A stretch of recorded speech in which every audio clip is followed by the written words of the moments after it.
So you could give your speech. So starting now. Hi everybody. It's great to meet the eminent Mr. James Campbell from Botswana Diamonds and Rockwell and every other big name that there's been before. We're pleased to announce that James is coming on board the Diamond Lakes project as a special advisor, special consultant with regards to taking the Diamond Lakes project to the next level.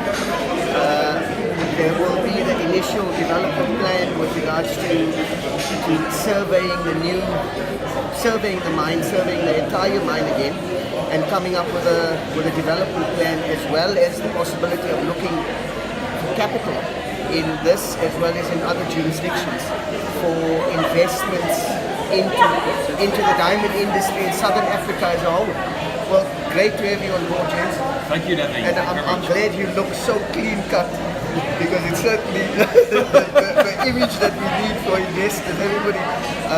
Everybody's gonna be taken aback by my emergency department look, but that's the way it is. I promised my mom I'm gonna have a shave today. That's wonderful. Okay. So James, tell us a little bit about the other projects that you're busy with at the moment. Well, Botswana Diamonds has got three major areas of activity. Yep. South Africa, Botswana and Zimbabwe.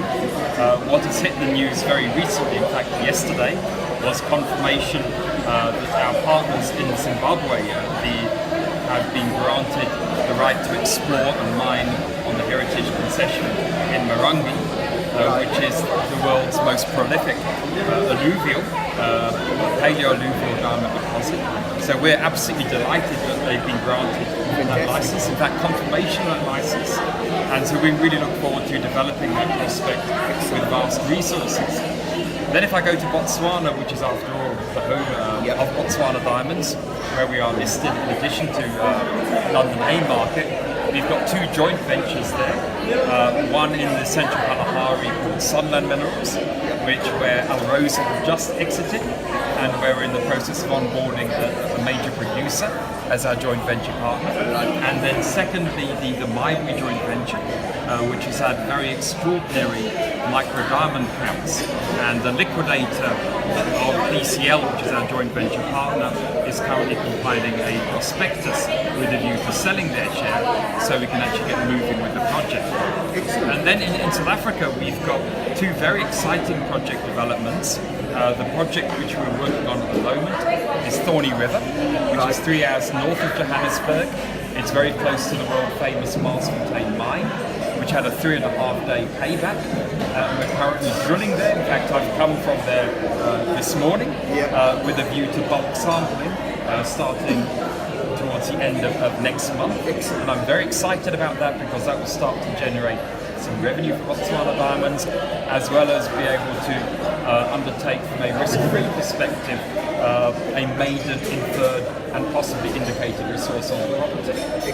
And then moving into the free state of the country, we have rediscovered a number of kimberlites which were last mined in the 1870s and 1880s, and have been forgotten about since then. Is Batomi your partner with us? Batomi is our sole partner in South Africa.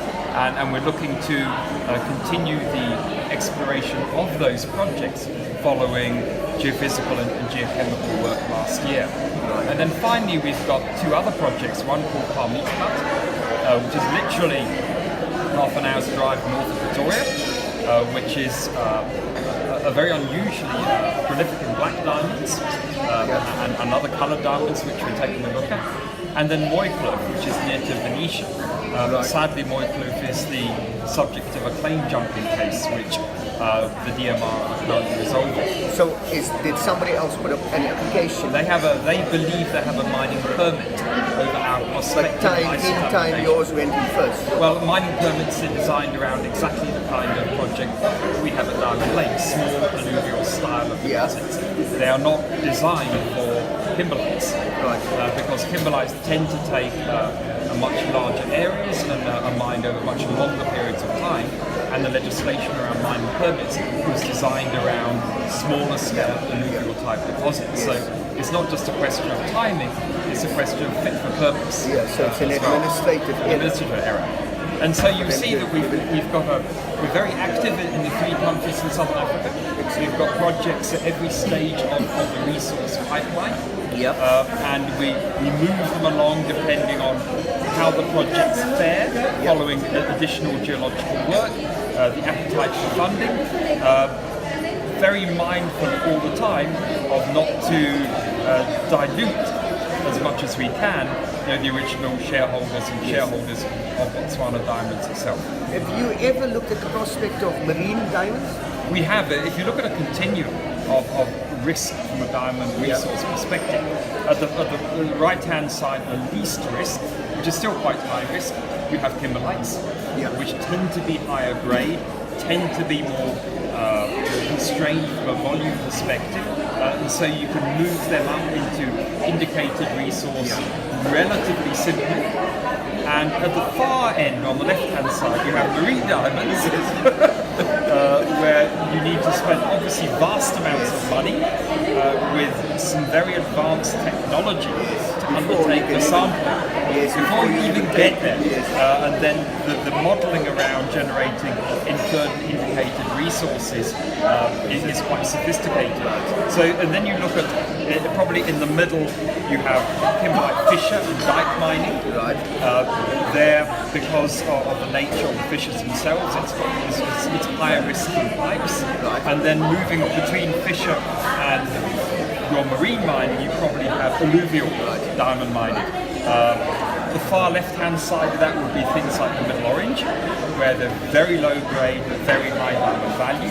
So you get a very strong nugget effect in terms of your resource assessment. And then areas like Diamond Lakes and Terrasano and others are less risky because the grade is higher.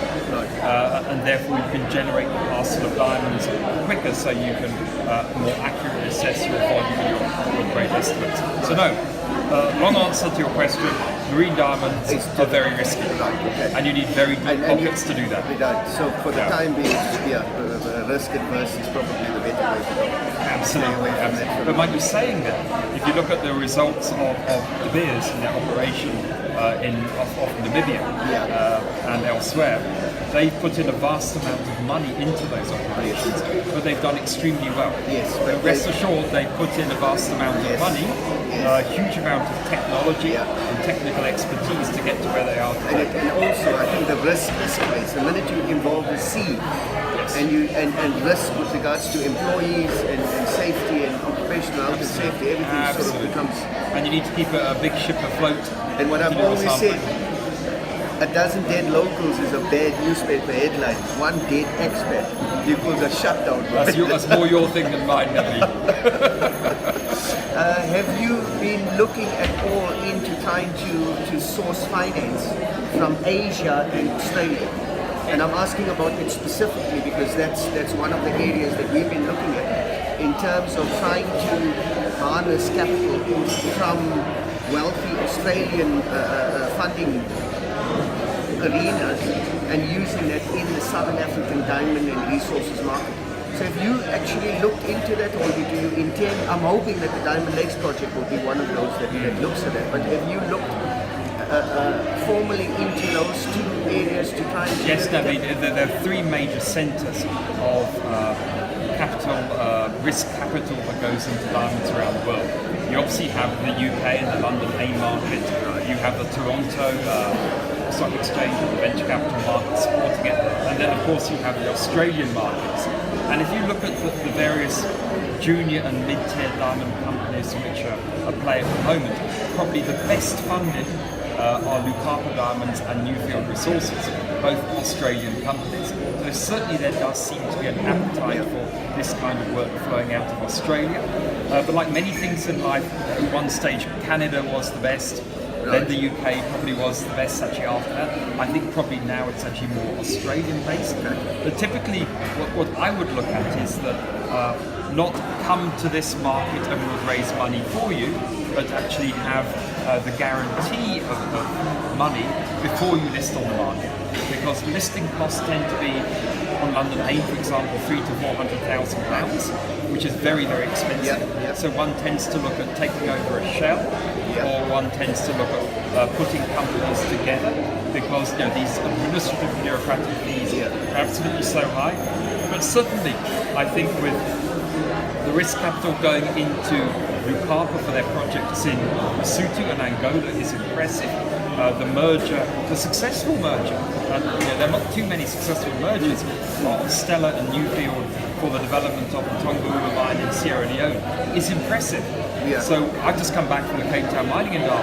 Yeah. So amongst other things, I did meet Australian investors to try and gauge the appetite for that. And yes, there is potential, Yeah. but I think it's still early days in terms of what we're particularly looking at this point. Well, always have at the back of your mind the Diamond Lakes project, because Yeah. that's one that is already self-independently standing, operational, and compliant with all legislation and other compliances. And that may well be one of the ways to do it, is to look at some sort of a merger with an Australian company that has got the resources and the capital. Absolutely. And to do a merger immediately, we've got the resource that has, you've been there, you've done your site visit. Maybe that's something that we can discuss at a later stage. But thank you very much, James, for your time in trouble. And again, welcome aboard. We certainly needed somebody that has a better image for the Diamond Lakes project than what I hope it's not just image. Well, thank you very much, my man. Thank you.